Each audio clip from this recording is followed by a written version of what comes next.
guys, so let's get right into it, starting with a little bit of MAC Studio Sculpt Foundation. Love this foundation for the winter.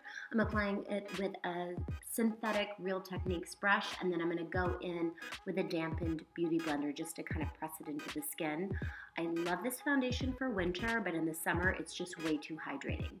So I'm just doing a light, kind of medium light coverage. We'll go in with concealer to make everything look better. So going right into the eyes, I'm using MAC Painterly Paint Pot over the lid, really thin with my ring finger, just smoothing it all the way from the lash line to the brow, and then the Tartelette In Bloom Palette, which I just got last week. Still kind of deciding what I think about it. First color I'm using is Charmer, just all over the lid from lash line to brow bone, just as to kind of like set the Painterly Paint Pot, and then I'm hoping that over the Painterly Paint Pot and then the Charmer base, everything's going to blend really nicely. I was a little disappointed so far in this palette, but I think what I need to do is change my base, and I'm going to see how it works with a different eyeshadow base, because it might just be that Painterly is a little too thick for this particular shadow. So now I'm using a MAC 217. I'm going into the next color, which is Flower Child, which is just a hint darker than the first color. I'm going to start transitioning into the crease and just kind of buffing it and giving it a little bit of depth. And what I've noticed in this palette that I like, columns, and they kind of get darker as you move to the right. I haven't tried every single color yet. I've kind of been focusing on the matte ones, but now I'm going into the column 2, and I'm starting at the bottom with Sweetheart, which is kind of this like nice sort of like chocolatey cocoa pale brown. So that's kind of my next step. So I'm going from light to a little bit darker to a little bit darker. Now I'm moving into Rebel, which actually is a lot darker in person than it's reading on camera, and I would call that like kind of like a MAC Swiss chocolate, like really like a chocolate bar kind of chocolate color, but with a lot of warmth in it, which is really in right now. So I'm just kind of buffing that in.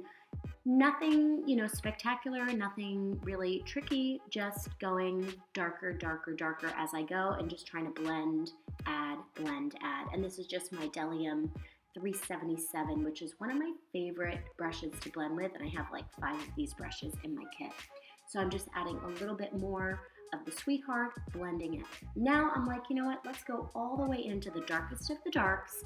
This is Smoke Show, and it's like a cool kind of like rich cocoa kind of chocolate color. Really cool, almost black, but not quite. And I'm going in with a slanty brush just to kind of get that into the lash line, almost like I'm doing a wing, but it's going to be smoky, so it doesn't have to be perfect. And then I'm getting whatever's left on the brush under the lash line. Then I'm going to go in with a wet brush, same color, because I want that payoff to be almost like a liquid liner. So I'm going to go in and I'm going to retrace what I did with the shadow and just make it a little bit darker. So it's nice, like if you ever don't have your eyeliner or you're packing for a trip and you want to bring less stuff, just bring some dark eyeshadow and that's your eyeliner. So it kind of works just like a liquid liner. So now I'm going in with the Smoke Show again, but this time on the brush, on the 277. I'm going to work some off in the back of my hand because it's pretty pigmented, and I'm just going to blend that into where I drew the wing because I don't want it to be like a really sharp wing. I want it to be really smoky and blown out and just really blended. So kind of same technique. Now I'm just working from top to bottom, and I'm going darkest to medium to down the line. So you can see as I show you the colors, this kind of dark reddish brown is called Leader.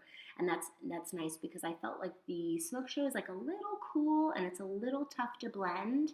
All in all, I feel like these shadows, like I wanted them to blend better. I wanted them to just look more flawless, but I think it might have been the Painterly Paint Pot is not the best base for this particular eyeshadow formula. I'm really like a big MAC girl, so I kind of use all my MAC stuff together, but I'm going to try my Lorac eyeshadow base, I think, next time. But I'm just showing you on the second eye. It's just the exact same thing, but sometimes seeing it a second time from a different angle kind of helps you get exactly what I'm doing. All the same colors, darkest to lightest, lightest to darkest, and I'm just kind of moving along the lash line now with my wet brush and my Smoke Show and just kind of carving out that wing that I'm going to smoke out anyway. Now taking a little bit of column 2. And I'm really liberal. I kind of like mix it all together. It's kind of like when I cook. Like I don't really have like a set recipe. I kind of take a little bit of this, throw in a little bit of that, And in the end, you pretty much get the same result. There's my 5-year-old in the background. He came to visit. But that's what I think with makeup.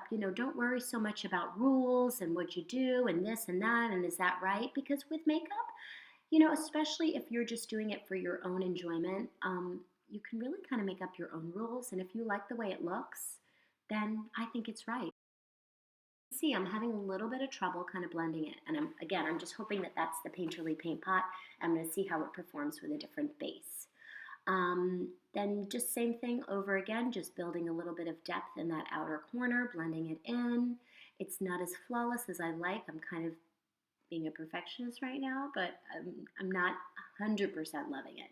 So I'm just taking a pencil brush and I'm just getting under the lash line. So I pretty much have the same thing. Now I'm going in with concealer, which is going to make everything look a little bit better and clean up under the eyes as well. So just 2 little dots, one for one eye, one for the other. And I like this concealer with my finger. I put it on the back of my hand. It warms up with your body heat. And then you take your finger, which is also warm, and you just spread it under your eye. This is a light petal color. This is the Clinique All About Eyes concealer.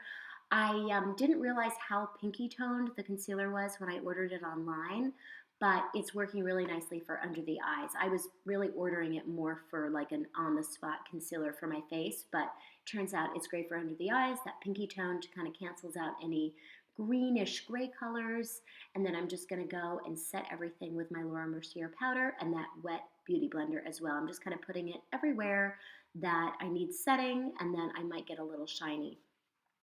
Because it's winter and because I'm getting older, I don't need half as much powder as I used to, so I'm just dusting it all off. So now I'm going into this Wet n Wild contour palette, which it's a little warm for a contour, but that's okay with me because I'm really just using it for a little bit of like bronzy color. I don't do a lot of contouring on myself because my face is pretty skinny, let's face it. So the more I contour, the more skeletal and old I look anyway. So now I'm going in with my Broken Warm Soul blush. This is one of my favorite MAC blushes. I just dropped it on the kitchen floor, but there's still some product in it, so I'm using it. It's still going, but I think I'm going to have to go and get another one. So this is actually a pretty pale blush, but it's got a nice warmth to it. So then I'm adding this Nars Goulue, which is a little pinker, a little cooler, but still's got this like warm undertone to it, in my opinion. So I'm putting that more right on the apples of the cheeks. So now I've got lots of color between the bronzer and the Warm Soul and the Nars Goulue. This was actually a free gift, and I'm like, where has this been? I love this color. I'm in fast forward mode because I'm just showing you my brows, just kind of getting those brows on. I feel like I really need a good brow. My hair's dark, my eyes are dark, my brows are just not up to par on their own. So this is the Anastasia Brow Wiz in medium, and I'm just getting that down. I'll probably go back with a little shadow as well. So now this is another Wet n Wild cheek kit that I love. It was like $5, and it's got a little bevy of highlighters. You can use them as a glowy blush, but I'm taking the highlight color and putting on my cheekbones. Now you gotta curl those lashes, give them a good curl no matter what. Don't forget that step because it's life-changing. So I give my lashes a good curl, and then I put some mascara on. If you're going for false lashes, it doesn't really matter what mascara you use. You just need like a shelf for those lashes to sit upon. So I'm doing a couple coats of that. While that's drying, I'm going to do my lip, MAC Cosmo. This is my holy grail, pinky, but not too pinky nude. And then I'm going in with a little bit of MAC Spice liner after the lipstick. Some people ask me, oh, do I do the liner first or second? It's really up to you.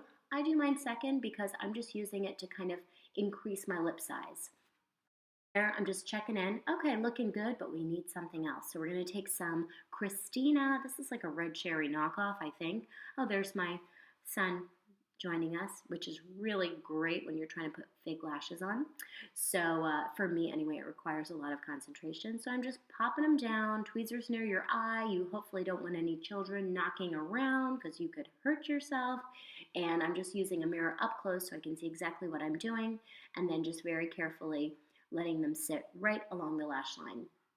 And then I'm going in with a little bit of dark brown gel liner. This is MAC Lowlights, and I'm just kind of going over the band so that you can't see it, and you can't see any kind of gap, and it just kind of helps everything look like it's one lash. Obviously they're fake because if you see them really up close, they're crazy long. But that's it, guys. I'd love to know what you think. Thanks for watching.